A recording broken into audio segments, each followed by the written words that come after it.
Assalamualaikum warahmatullahi wabarakatuh dan salam sejahtera. Industri makanan merupakan salah satu sektor paling dinamik dalam dunia perniagaan. Setiap hari, ribuan produk baru muncul di pasaran. Daripada makanan tradisional, snack moden, hinggalah ke produk kesihatan. Daripada ribuan jenama yang lain, ada satu jenama yang kini semakin mendapat perhatian.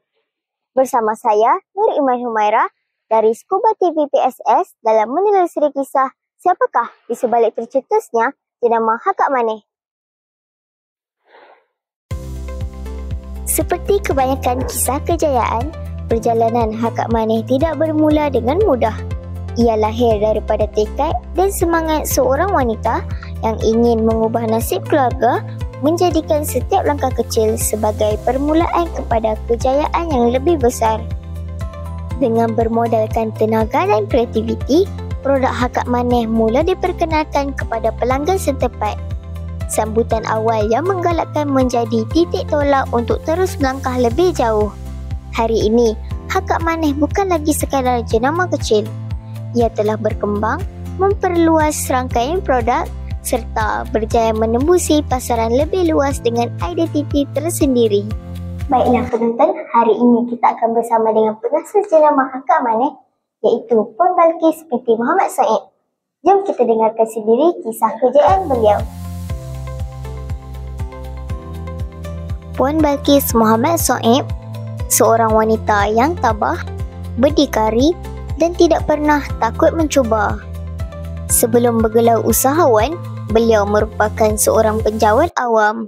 Namun, kehidupan yang serba sederhana dan keinginan untuk membantu keluarga membawanya kepada satu keputusan besar yang mengubah seluruh hidupnya. Segalanya bermula dengan satu produk, pekasam daging. Produk ini menjadi titik mula kepada lahirnya jenama Hakak Maneh. Tahun 2018 menjadi titik perubahan besar. Dengan tekad dan keberanian, beliau mengambil keputusan untuk meninggalkan kerjaya tetapnya dan memberi sepenuh tumpuan kepada perniagaan Hakak Maneh. Dari pengalaman itu, lahirlah satu idea baharu. Melihat pasaran pekasam yang kebanyakannya dijual secara tradisional, Puan Balkis tampil dengan pendekatan berbeza, menjadikan produk pekasam tampil lebih moden dan premium. Beliau mula memasarkan secara dalam talian menggunakan platform digital untuk memperkenalkan rasa utara ke seluruh Malaysia. Saya nampak pekasam yang sebelum ni tak ada jual di dalam online. Hanya jual secara offline dekat tepi jalan, dan yang jual tu dalam packaging yang saya nampak bagi saya lah waktu tu. Packaging yang biasa sangat. Langkah berani itu membuahkan hasil. Dari sebuah perniagaan kecil, kini Hakak Maneh beroperasi di kilang sendiri. Hakak Maneh bukan sekadar pengeluar produk makanan, tetapi turut menjadi pemangkin kepada pembangunan ekonomi komuniti.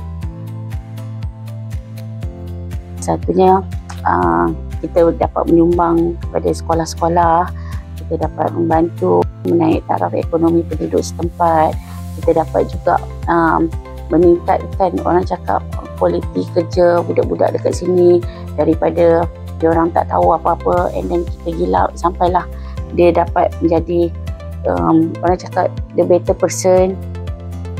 Melalui sistem ejen dan dropship yang tersusun, jenama ini telah membuka peluang pendapatan kepada ratusan individu, terutama golongan wanita dan suri rumah. Dengan latihan, sokongan dan strategi pemasaran digital, mereka bukan sekadar menjual produk, tetapi membina keyakinan dan masa depan yang lebih baik.